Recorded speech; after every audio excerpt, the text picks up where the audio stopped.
ស្ដីអ្នកទាំងអស់គ្នាអញ្ចឹងថ្ងៃនេះខ្ញុំចង់មកបង្ហាញពីការផាត់មុខខ្លីៗសម្រាប់យើងចេញទៅខាងក្រៅឬមួយក៏យើងទៅធ្វើការអញ្ចឹងណាចឹងដំបូងគឺខ្ញុំចាប់ផ្ដើមជាមួយនឹង primer យើងលាបដើម្បីទប់ជាតិខ្លាញ់នៅលើមុខយើងហើយយើងលាបទៅលើ T-zone របស់យើងកន្លែងដែលយើងសាបែកយើងចេញជាតិខ្លាញ់មកអញ្ចឹងណាហើយបន្ទាប់មកទៀតគឺខ្ញុំចាប់ផ្ដើមប្រើជាមួយនឹង foundation សម្រាប់ foundation ហ្នឹងអ្នកណាដែលគាត់ធ្លាប់ប្រើជាមួយនឹង cushion ឬមួយក៏ BB cream ក៏គាត់អាចប្រើបានដែរប៉ុន្តែដោយសារស្បែកមុខខ្ញុំវាមានរាងស្នាមហើយនឹងស្នាមអុចខ្មៅនិងស្នាមក្រហមរាងច្រើននៅពេលដែលខ្ញុំប្រើជាមួយនឹង foundation ទៅវារាងបិទបាំងស្នាមនឹងបានច្រើនជាងហើយនឹងបានយូរជាង foundation ឬមួយក៏ជា BB cream អីចឹងណាហើយខ្ញុំមិនពីរពណ៌ចូលគ្នាដោយសារស្បែកមុខខ្ញុំហ្នឹងហើយនឹងស្បែកដងខ្លួនហ្នឹងគឺវាខុសគ្នាហើយពិបាករកពណ៌ foundation ដែលត្រូវជាមួយនឹងស្បែកមុខហើយនឹងស្បែកដងខ្លួនអញ្ចឹងខ្ញុំមិនពីរពណ៌ដែលរាងកម្ៅបន្តិចហើយនឹងរាងសចូលគ្នាអញ្ចឹងណាហើយខ្ញុំប្រើជាមួយនឹងជក់ផាត់មុខព្រោះនៅពេលណាដែលយើងប្រើជក់ផាត់មុខវាមើលទៅឃើញស្បែកមុខយើងវារាងធម្មជាតិមុខដែលយើងផាត់វាឃើញជារាងធម្មជាតិជាយើងប្រើប៉ុងឬមួយក៏យើងប្រើដៃញីទៅលើមុខអីចឹងណាហើយយើងអូសឲ្យសព្វ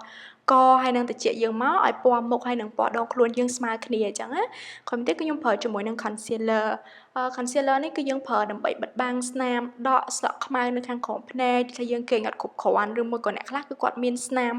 ដកខ្មៅនឹងស្រាប់ហ្មងដូចខ្ញុំអញ្ចឹងគឺភ្នែកខ្ញុំគឺទោះគេងមិនក៏នៅតែមានស្នាមនឹងដែរពណ៌ concealer ហ្នឹងគឺយើងយកពណ៌ដែលរាងសជាង foundation របស់យើងបន្តិចដើម្បីឲ្យមើលមកទៅលើមុខយើងហ្នឹងគឺវាឃើញពណ៌កន្លែងហ្នឹងវារាងភ្លឺហើយអត់ឃើញ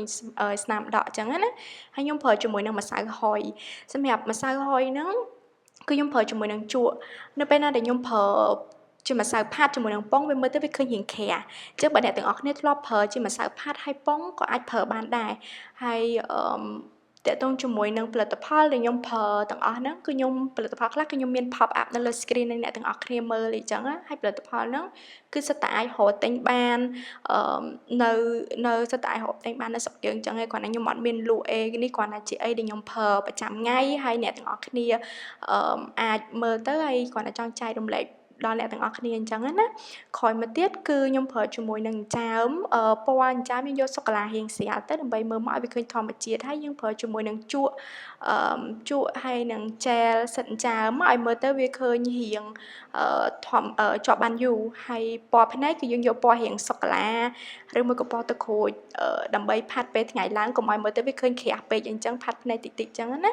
ហើយយើងពុតរោមភ្នែកយើងមកតើតោងជាមួយនឹងពុតរោមភ្នែកគឺខ្ញុំមាន tip មួយឲ្យអ្នកទាំងអស់គ្នានៅពេលណាដែលយើងពុតរោមភ្នែកយើងកាន់ប្រដាប់ពុតរោមភ្នែកយើងហ្នឹងណាយើងលើកកែងដៃយើងឡើងតិចៗនៅពេលដែលយើងកាន់ពុតរោមភ្នែកហ្នឹងទៅព្រោះនៅពេលណាដែលយើងលើកកែងដៃទៅអាប្រដាប់ពុតរោមភ្នែកយើងលើកហើយវាជាប់ជាមួយនឹងរោមភ្នែកយើងវាមើលទៅវាឃើញពេលដែលយើងដោះចេញមកវាឃើញរោមភ្នែកយើងវាងជាងមុនអញ្ចឹងណាហើយយើងលាបជាមួយនឹង mascara ទាំងរោមភ្នែកខាងលើរោមភ្នែកខាងក្រោមរបស់យើងអញ្ចឹងទៅចឹងបើអ្នកទាំងអស់គ្នាចូលចិត្តវីដេអូហ្នឹងកុំភ្លេចជួយ like ជួយ share ផងណាដើម្បីឲ្យខ្ញុំធ្វើវីដេអូទៅខាង